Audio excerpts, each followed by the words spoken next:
Yes, sure it can. And in general, one can say as an investor, one should always look a bit at long-term trends. If you think about the aging of the population and the increasing healthcare needs that are apart from that, you look at technological innovation, you look at the need for environmental protection, climate change, and so on. Those are trends, obviously, that are tailwind for many sectors and thematics. So it's always useful to look at that. And what we see is when you have a major macroeconomic or geopolitical shock, also this kind of thematics comes under pressure. And we look at the first phases of the pandemic in 2020, we look at the war in Ukraine, and we look at the interest rate hikes because of the inflation spike. You see that they also come under pressure, which can give you an opportunity.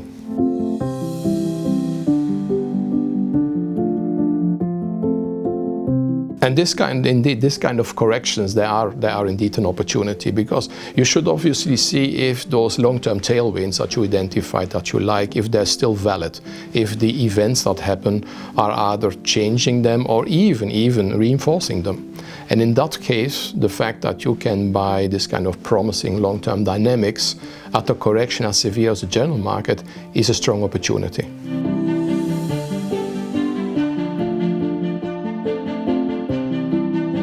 There are actually a couple of them where we think about climate and the need to invest to protect the climate. But I would bring forward also technology, automation, artificial intelligence. So if you think about labor shortages that we see everywhere in the world now, we should and we will have to automate much more, because many services, many procedures, even in hospitals, sometimes procedures cannot be done because of a lack of shortage of labor, of people.